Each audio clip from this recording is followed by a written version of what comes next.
बिस्मिल्लाहिर्रहमानिर्रहीम। अस्सलाम वालेकुम students, welcome to Aspire online classes और मैं हूं आपका बायोलॉजी टीचर मोहम्मद राहील साबर। तो स्टूडेंट, हमारा चैप्टर 15 यानी पहला चैप्टर ही चल रहा था बायोलॉजी पार्ट 2 का। आज हमारा जो है वो लेक्चर नंबर 13 है और आज के लेक्चर में हमें डिस्कस करना है थर्मोरेगुलेशन इन मैमल्स। स्टूडेंट याद रखिएगा, मोस्ट इंपॉर्टेंट टॉपिक है, बड़ा ही इंपॉर्टेंट है विद रिस्पेक्ट टू लॉन्ग। बास बच्चे अक्सर पूछते रहते हैं सर लॉन्ग बता दीजिए, शॉर्ट बता दीजिए। तो लेक्चर शुरू करने से पहले मैं बता रहा हूँ जी, बड़ा इंपॉर्टेंट लॉन्ग है, तो अच्छे तरीके से आपने इसको क्या करना है, लर्न करना है। सो आइए स्टार्ट करते हैं। Thermoregulation mammal. Thermoregulation stands for to maintain the body temperature within a toleratable range. वो आपके पास क्या कहलाता है जी, थर्मो रेगुलेशन कहलाता है। तो मैमल जो है वो भी क्या करते हैं, टेम्परेचर को मेंटेन करते हैं। आपको पता है, अगर हम ह्यूमंस की एग्जांपल लें मैमल्स में, तो आपकी बॉडी का जो टेम्परेचर होता है वो कितना होता है, 37। अब हमारी बॉडी उस टेम्परेचर को क्या करती है, मेंटेन करती है। हाँ, ये जरूर है, हमने शुरू में कहा था कि कभी भी आप ये नहीं कह सकते वो फिक्स रहता है, वो फिक्स नहीं होता। नैरो रेंजेबल चेंज उसमें आता है, थोड़ी सी फ्लक्चुएशन उसमें होती है, लेकिन वो बहुत थोड़ी सी होती है जो नेग्लिजिबल होती है। इसलिए हम जो है वो मोस्टली ये कहते हैं कि बॉडी का टेम्परेचर क्या रहता है, कांस्टेंट, क्योंकि वो जो चेंज आया है वो बहुत नैरो रेंज आया है। और वो कितना है, वो चेंज आता है 36 से 38 के दरमियान, तो सिर्फ 2 डिग्री का डिफरेंस है। तो एवरेज जो बॉडी का टेम्परेचर रहता है वो कितना रहता है जी, 37 रहता है। लेकिन जो फ्लक्चुएशन होती है एक्सटर्नल एनवायरनमेंट में या इंटरनल एनवायरनमेंट में, चेंज आने पर तो कितना कुछ चेंज आ जाता है, 36, 37, 38 इतना चेंज आता है। इससे ज्यादा बॉडी में चेंज नहीं आता अगर तो आप नॉर्मल स्टेट पे हो। हाँ, अगर आप नॉर्मल हो तो तब बॉडी का टेम्परेचर ज्यादा भी चेंज हो सकता है, लेकिन नॉर्मल स्टेट में होम्योस्टेटिक रेंज के अंदर बॉडी का टेम्परेचर बहुत ज्यादा चेंज नहीं आता। अब क्या वजह है ह्यूमंस का या मैमल्स का बॉडी का टेम्परेचर मेंटेन रहता है, चेंज नहीं होता? उसकी वजह यह है कि बॉडी जो है वो कौन सा करैक्टर रखे हुए है, एंडोथर्मिक करैक्टर रखे हुए। जितने भी मैमल्स हैं वो हमारे पास बाय नेचर क्या है, एंडोथर्मिक। और लास्ट लेक्चर्स के अंदर हमने पढ़ा था endo stands for inside, thermic stands for heat, mean those animal which produce heat inside their body with the help of metabolism. और उस टेम्परेचर को, उस एनर्जी को वो यूज करें अपने बॉडी के टेम्परेचर को मेंटेन करने के लिए। इस करैक्टर को हम क्या बोलते हैं, एंडोथर्मी। तो मैमल्स हमने कहा अपने बॉडी का टेम्परेचर मेंटेन रखे हुए हैं। तो मेंटेन रखे हुए की वजह क्या है, क्योंकि वो एंडोथर्म है, उनकी बॉडी में हीट पैदा होती है और उस हीट को वो यूज करते हैं to maintain their body temperature. So क्या क्या होगा, बॉडी का टेम्परेचर डिपेंड करता है किन चीजों के ऊपर, हीट प्रोडक्शन के ऊपर। तो लास्ट कुछ लेक्चर्स में इन पे बहस हो रही है कि जब भी आप बॉडी के टेम्परेचर की बात करोगे तो वो 3 चीजों पे बेस करता है। नंबर 1, प्रोडक्शन ऑफ हीट जो आपकी बॉडी में हो रही है वो होगी with the help of metabolism. दूसरा, हीट लॉस और हीट गेन। तो यहां पे भी जब मैमल की बात करोगे तो एक तो आपने खुद ही बता दिया जी, एंडोथर्मिक करैक्टर इन्वॉल्व है, यानी बॉडी के अंदर हीट पैदा होगी जो कि क्या कर रही है, टेम्परेचर को मेंटेन रखने की कोशिश कर रही है। और दूसरा होगा हीट लॉस, तीसरा होगा हीट गेन। जो पहला है हीट प्रोडक्शन, ये आपकी बॉडी में होनी है। और ये किसने करना है जी, ये डेफिनेटली आपकी बॉडी में मेटाबॉलिज्म ने करना है। और जो हीट लॉस, हीट गेन है, इनके लिए आपकी बॉडी को बेशुमार क्या करनी पड़ती हैं, अडेप्टेशंस करना पड़ती हैं। सो आइए जी देखते हैं किस तरह आपकी बॉडी हीट पैदा करती है और किस तरह आपकी बॉडी जो है वो अडेप्टेशन करती है for the purpose of heat loss और हीट गेन। सो पहला हम बात करते हैं जी, प्रोडक्शन ऑफ हीट। याद रखिएगा, जब भी आपकी बॉडी में हीट को पैदा किया जा रहा है ताकि बॉडी के टेम्परेचर को स्टेबलाइज किया जाए, मैनेज किया जाए, बैलेंस किया जाए, उसे हम क्या बोलते हैं, उसे हम बोलते हैं thermogenesis. Thermo stands for heat, genesis stands for production. So thermogenesis stands for heat production, यानी बॉडी हीट पैदा कर रही है। अब जब बॉडी हीट पैदा कर रही है तो वो कौन पैदा कर रहा है, डेफिनेटली आपकी बॉडी में डिफरेंट मेटाबॉलिज्म हो रहे हैं, केमिकल रिएक्शंस हो रहे हैं। सबसे बड़ा मोस्ट इंपॉर्टेंट केमिकल रिएक्शन वो आपकी बॉडी में क्या है, रेस्पिरेशन, सेलुलर रेस्पिरेशन, जिसमें आप फूड को ब्रेक करते हो, बॉन्ड्स को ब्रेक किया जाता है, एनर्जी को एक्सट्रैक्ट किया जाता है और उस एनर्जी को आप यूज करते हो to perform your different activities. और साथ ही साथ अपने बॉडी के टेम्परेचर को स्टेबलाइज करने के लिए भी आप उसी टेम्परेचर को क्या कर रहे हो, तो यूज कर रहे होते हो। सो थर्मोजेनेसिस हमारे पास आगे फर्दर 2 तरह की है। The first one is shivering thermogenesis. अब शिवरिंग मीन कपकपाहट, कांपना, उसमें आपके कौन इन्वॉल्व होंगे, मसल्स इन्वॉल्व होंगे, बॉडी की एक्टिविटीज इन्वॉल्व होंगी। So production of heat bye muscular activities वो आपके पास क्या कहलाती है, शिवरिंग जो है वो थर्मोजेनेसिस। तो अगर मसल्स इन्वॉल्व हो जाए for the production of the heat तो this mechanism will be consider as thermogenesis, और वो शिवरिंग होगा। लेकिन अगर ऐसा है कि आपकी बॉडी में मसल्स इन्वॉल्व नहीं है बल्कि हार्मोनल रोल है, थायराइड ग्लैंड एक्टिवेट हो गया और उसने जो है वो थायरॉक्सिन पैदा किया, थायरॉक्सिन ने आपकी बॉडी के अंदर आके जो था वो मेटाबॉलिज्म बड़ा स्पीड कर दिया, ग्लूकोज की ब्रेकडाउन बहुत ज़्यादा कर दी, एनर्जी बहुत ज़्यादा पैदा करना शुरू कर दी। अब की बार जो एनर्जी है वो पैदा की जा रही है with the help of hormonal action, जिसमें मसल्स का रोल नहीं है। तो वो आपके पास क्या होगा, वो आपके पास होगा non shivering. So non shivering stands for hormone जो होंगे वो ट्रिगर करेंगे हीट प्रोडक्शन को, ताकि बॉडी में हीट पैदा हो और वो हीट आपकी बॉडी में क्या करे, एक स्पेसिफिक टेम्परेचर को स्टेबलाइज करने में इन्वॉल्व हो जाए। और इसके अलावा एक मैकेनिज्म है हमारे पास ब्राउन फैट। ये कुछ मैमल्स होते हैं हमारे पास, वो क्या करते हैं जी, अपनी बॉडी में एक स्पेसिफिक टाइप की फैट अकैमुलेट करते हैं, जिसे हम क्या बोलते हैं, ब्राउन फैट कहते हैं। अब इस ब्राउन फैट के अंदर आयरन की अकैमुलेशन बहुत ज़्यादा होती है और ये इमीडिएट सोर्स ऑफ एनर्जी है, ये फॉरन ब्रेक होता है और ब्रेक होकर बॉडी में बहुत ज़्यादा क्या पैदा करता है, एनर्जी पैदा करता है। बैट्स वगैरह के अंदर ये अक्सर होती है, तो उनके शोल्डर रीजन्स के पास, तो न्यूबॉर्न बेबीज़ वगैरह में भी होती है अक्सर उनके शोल्डर रीजन्स के पास या उनकी चेस्ट के पास, ताकि मैक्सिमम क्या की जाए, एनर्जी पैदा की जाए और उस एनर्जी को यूज़ करके बॉडी के टेम्परेचर को क्या किया जाए, कंट्रोल किया जाए, बैलेंस किया जाए, मैनेज किया जाए। So which is specialize for the rapid heat production. तो मैंने बता दिया ब्राउन फैट का काम क्या है, एनर्जी पैदा करना। सो नेक्स्ट जी, एट कूल टेम्परेचर। अब हमें ज़रा देखनी है कि क्या क्या अडेप्टेशंस हम करेंगे, क्या क्या चेंजेस आएंगी एक्सटर्नल एनवायरनमेंट में। अगर लो टेम्परेचर हो गया तब बॉडी क्या क्या करेगी, कौन कौन सी अडेप्टेशन करेगी। एक्सटर्नल एनवायरनमेंट में अगर हाई टेम्परेचर हो गया तब बॉडी क्या क्या अडेप्टेशन करेगी। सो फर्स्ट हम डिस्कस करने जा रहे हैं एट कूल टेम्परेचर। तो पहले ज़रा यहाँ पे एक स्ट्रैटेजी डेवलप कर लीजिए। एक्सटर्नल एनवायरनमेंट में टेम्परेचर क्या हो गया है, लो। जब एक्सटर्नल एनवायरनमेंट में टेम्परेचर लो हो गया है तो हमारी बॉडी उस लो टेम्परेचर को फेस करना चाह रही है, then body must need to conserve heat.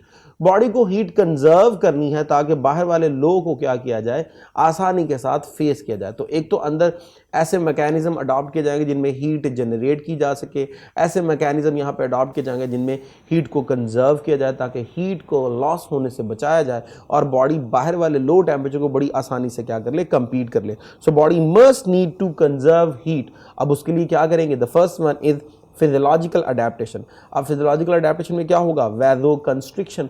अब वैजो कंस्ट्रिक्शन क्या होती है, जो ब्लड वेजल्स हैं बेशुमार एरियाज में जो स्किन के सुपरफिशियल पार्ट में होती हैं उनकी कंस्ट्रक्शन करवा दी जाती है, यानी उनको नैरो कर दिया जाता है। जब उनको नैरो कर दिया जाएगा तो वहाँ पे ब्लड की सप्लाई नहीं होगी। जब ब्लड की सप्लाई नहीं होगी तो ब्लड के थ्रू वहाँ पे हीट भी ट्रांसफ़र नहीं होगी। जब हीट भी ट्रांसफ़र नहीं होगी, ब्लड भी ट्रांसफ़र नहीं हुआ, तो हीट आपकी बॉडी में क्या रहेगी, कंजर्व रहेगी, उसको लॉस करने से आपने बचा लिया। सो यहां पे क्या है, in cooled season the blood vessels of the skins are constricted, it is called vasoconstriction. तो जब ब्लड नहीं जाएगा, हीट नहीं जाएगी, तो हीट आपकी बॉडी में क्या होगी, कंजर्व। ये आपके पास एक फिजियोलॉजिकल अडेप्टेशन है।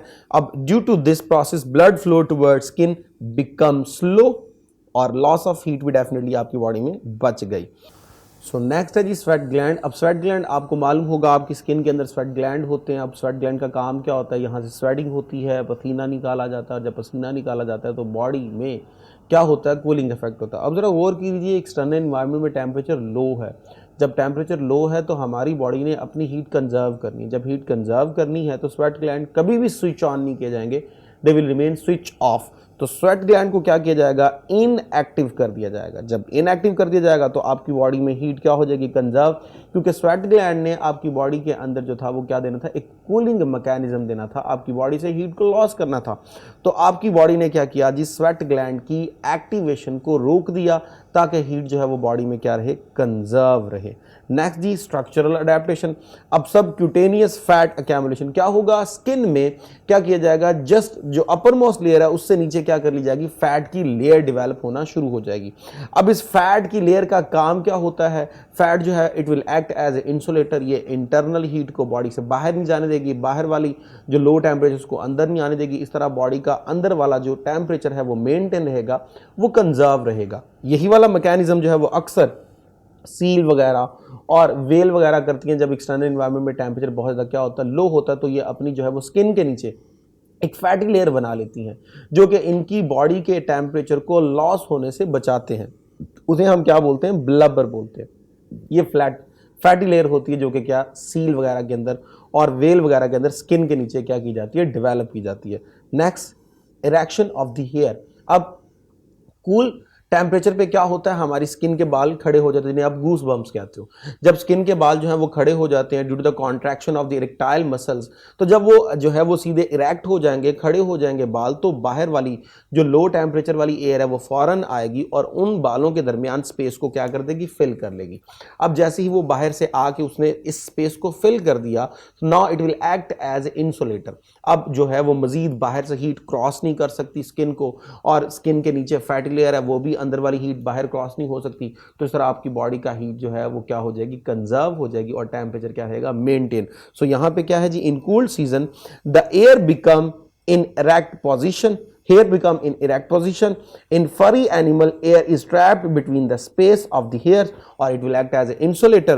जब इंसुलेटर का काम करेगी तो हीट का लॉस जो है वो बच जाएगा। नेक्स्ट बिहेवियरल अडेप्टेशन, यानी हम अपने बिहेवियर में क्या क्या चेंजेस लेके आएंगे। The first one is movement towards hot place. अब देखिए ना, आपको पता चल गया कि एक्सटर्नल एनवायरनमेंट में टेम्परेचर बहुत ज़्यादा क्या है, लो है, तो हमें मूव करना होगा जहाँ पे हमें हॉट टेम्परेचर मिल रहा होगा। सो ये हम करना शुरू कर देंगे। Next gathering of animal. अक्सर आपने देखा होगा जब टेम्परेचर एक्सटर्नल एनवायरनमेंट में बहुत ज़्यादा लो होता है तो कोशिश करते हैं हम इकट्ठे ज़्यादा से ज़्यादा बैठें ताकि हीट मैक्सिमम जनरेट हो और मिनिमम आपको क्या लगे जी, एक्सटर्नल एनवायरनमेंट से लो टेम्परेचर जो है वो फेस करना पड़े, यानी सर्दी आपको कम लगेगी। आप जो है वो क्या करते हैं, हीटर वगैरह ऑन कर लेते हैं, सन बास्किंग करना शुरू कर देते हैं।